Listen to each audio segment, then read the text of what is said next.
K P Naushad Ali, ഇന്ന് പ്രതിപക്ഷ നേതാവ് പറഞ്ഞതുപോലെ പ്രതിപക്ഷം പറഞ്ഞ കാര്യങ്ങളൊന്നും ഏറ്റുപറയലായിരുന്നില്ല. ഇനി മുന്നോട്ടുള്ള വഴിയിൽ പ്രയോറിറ്റി ഫിക്സ് ചെയ്ത് ഈ സർക്കാർ പോകുന്നതിൻ്റെ സൂചനയാണ് നമ്മൾ കണ്ടത്.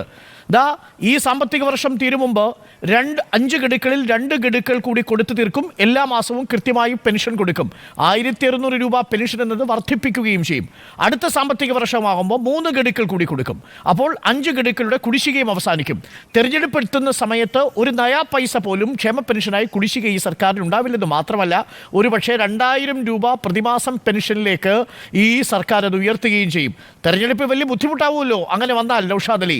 അപ്പോൾ പ്രതിപക്ഷം പറഞ്ഞ കാര്യങ്ങളൊന്നുമല്ല ഇന്ന് നിയമസഭയിൽ മുഖ്യമന്ത്രി പറഞ്ഞത്. അത് പ്രതിപക്ഷത്തിൻ്റെ ഒരു ദുരാരോപണം മാത്രമാണ്. കെ പി നൗഷാദ് അലി,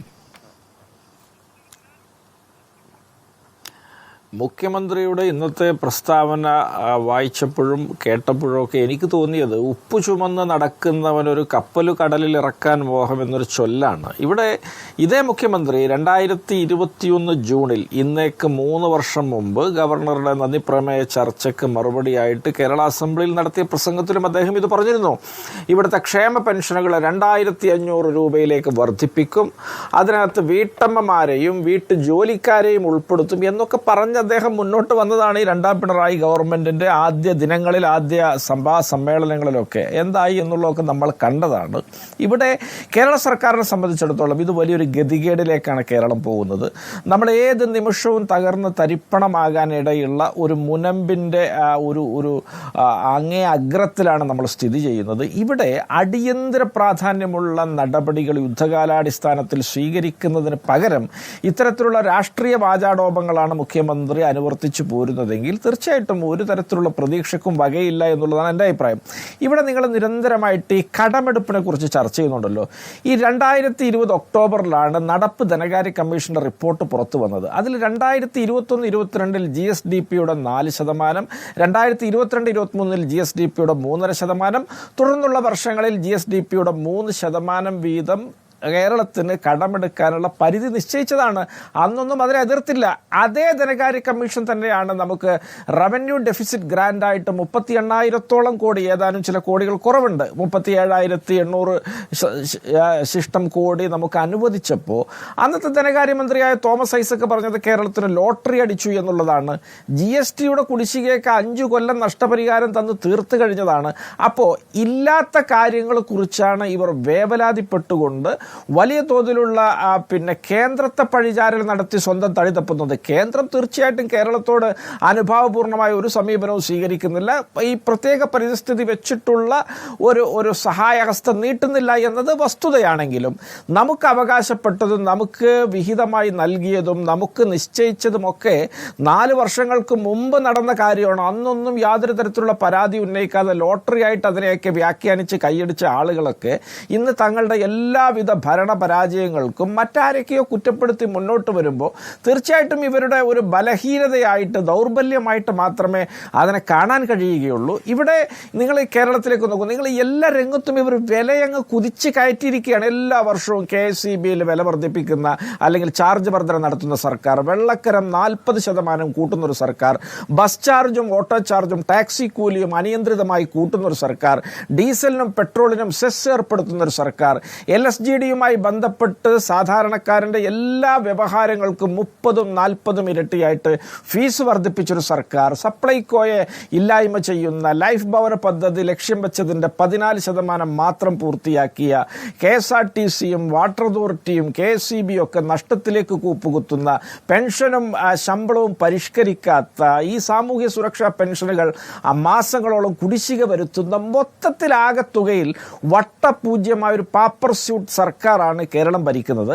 അവർക്ക് കേരളത്തെ രക്ഷിക്കാൻ എന്തെങ്കിലും തരത്തിലുള്ള പദ്ധതികളുണ്ടെങ്കിൽ അതൊരു കായകൽപ്പ ചികിത്സയാണ് അവർ നടപ്പിലാക്കേണ്ടത്. അതിനുള്ള ഇച്ഛാശക്തിയാണ് ഭരണാധികാരി എന്നുള്ള നിലയിൽ മുഖ്യമന്ത്രി പിണറായി വിജയൻ പ്രകടിപ്പിക്കേണ്ടത്. അതിന് പകരം ഇപ്പോഴും അദ്ദേഹം മലർപ്പൊടിക്കാരൻ്റെ സ്വപ്നങ്ങൾ ഇങ്ങനെ അയവിറക്കുകയും അത് വിൽപ്പനയ്ക്ക് വെക്കുകയും അതിലാരെങ്കിലുമൊക്കെ വീഴ്ത്താൻ ശ്രമിക്കുകയും ചെയ്യുമ്പോൾ അതൊക്കെ കേരളത്തിലെ ജനങ്ങൾ വളരെ കൃത്യമായിട്ട് മനസ്സിലാക്കി. ഒറ്റ ചോദ്യമേ ഉള്ളൂ. ഇന്ന് പ്രധാനമായും മുഖ്യമന്ത്രി ചട്ടം 300 പ്രകാരം നടത്തിയ പ്രസ്താവനയിൽ പറയുന്ന ഒരു ഭാഗം ഇതാണ്: സംസ്ഥാന സർക്കാരിന്റെ തനത് റവന്യൂ വരുമാനത്തിന്റെ ഒരു നിശ്ചിത ശതമാനം കിഫ്ബിക്കായി നീക്കിവെച്ചുകൊണ്ടാണ് സംസ്ഥാന സർക്കാർ എല്ലാ ഇടപെടലുകളും നടത്തി വന്നത്. എന്നാൽ കിഫ്ബിയും പെൻഷൻ കമ്പനിയും എടുക്കുന്ന വായ്പകൾ സംസ്ഥാന സർക്കാരിന്റെ വായ്പയായി മുൻകാല പ്രാബല്യത്തോടെ പരിഗണിക്കുന്ന സമീപനം 12,560 കോടി രൂപ സംസ്ഥാനത്തിന് നഷ്ടപ്പെടുത്തിയിരിക്കുന്നു. നിങ്ങളത് അനുകൂലിക്കുന്നുണ്ടോ ഇല്ലയോ? അല്ല, ഇതിനെ സംബന്ധിച്ച് തീർച്ചയായിട്ടും നമുക്കൊരു ഡിബേറ്റ് ആവശ്യമാണ്. ഇത് ഓഫ് ബജറ്റ് ബോറോയിങ്ങിനെ പൊതുകടത്തിന്റെ ഭാഗമാക്കി മാറ്റിയ കേന്ദ്ര സർക്കാരിന്റെ നയം മാറ്റമാണ് അതിൽ പ്രതിഫലിക്കുന്നത്. സംസ്ഥാനത്തിന്റെ ഇരകളാണ്, ഒരു തർക്കവും അതിനകത്തില്ല. അല്ല, തീർച്ചയായിട്ടും അത്തരത്തിലുള്ള കേന്ദ്ര സർക്കാരിന്റെ നയമാറ്റങ്ങളെ എങ്ങനെ നമുക്ക് അനുകൂലിക്കാൻ കഴിയും? ആന്ധ്രാപ്രദേശ് പോലുള്ള സംസ്ഥാനമാണ് അതിൽ ഏറ്റവും വലിയ ഇര എന്നുള്ളതാണ് എൻ്റെ അറിവ്. തീർച്ചയായിട്ടും അവിടുത്തെ ചില കക്ഷികളുടെയൊക്കെ പിന്തുണ കൊണ്ട് താങ്ങി നിർത്തപ്പെടുന്ന ഒരു സർക്കാർ ഇന്ത്യ ഭരിക്കുമ്പോൾ ആ നയമൊക്കെ മാറ്റാൻ കേന്ദ്ര ഗവൺമെന്റ് നിർബന്ധിതമാവും എന്നുള്ളതാണ് ഞാൻ കരുതുന്നത്. എനിക്ക് തോന്നുന്നത് കെ പി നൗഷാദ് അലി ഇന്ന് പ്രധാനമായിട്ടും ബാക്കിയുള്ള കണക്കുകളും ധനകാര്യ കമ്മീഷന്റെ കണക്കുകളിൽ 1.92 ആയി കുറഞ്ഞതും ഒക്കെ പറയുന്നുണ്ടെങ്കിലും ഏറ്റവും പ്രധാനപ്പെട്ട കണക്കായി മുഖ്യമന്ത്രി പറയുന്നത് താങ്കൾ തന്നെ അംഗീകരിച്ചിരിക്കുന്ന ഈ കണക്കാണ്. കേരളത്തിന് ഒരു വർഷം 12,590 കോടി രൂപ വായ്പാ പരിധി വെട്ടിക്കുറച്ചെങ്കിൽ ആ പണം വേണ്ട കേരളത്തിലെ സാമൂഹ്യക്ഷേമ പെൻഷൻ കൊടുക്കാൻ. 10,800 കോടി രൂപയുണ്ടെങ്കിൽ 12 മാസവും ക്ഷേമ പെൻഷൻ കൊടുക്കാൻ പറ്റും കേരളത്തിന്. അപ്പോൾ അത് കൊടുക്കാതെ പോകുമ്പോൾ നിങ്ങൾ കേരളത്തെ പഴി പറയുന്നത് എന്തിനാണ് എന്നതാണ് ഭരണപക്ഷം ചോദിക്കുന്നത്. കെ പി നൗഷാദ് അല്ല, ഒരിക്കലുമല്ല. നിങ്ങൾ കിഫ്ബിയും ഓഫ് ബജറ്റ് ബോറോയിങ്ങും മാത്രമല്ലല്ലോ കേരളത്തിന്റെ മുഖ്യമന്ത്രി പറയുന്നത്. കേരളത്തിന്റെ മുഖ്യമന്ത്രി പറയുന്നത് കടമെടുപ്പിന്റെ പരിധി വെട്ടിക്കുറച്ചു എന്ന് പറഞ്ഞാൽ അത് GSDPയുമായി ബന്ധപ്പെട്ട ശീർഷകങ്ങളിലാണ് കടമെടുക്കാൻ കഴിയുക. അത് 2020 ഒക്ടോബറിൽ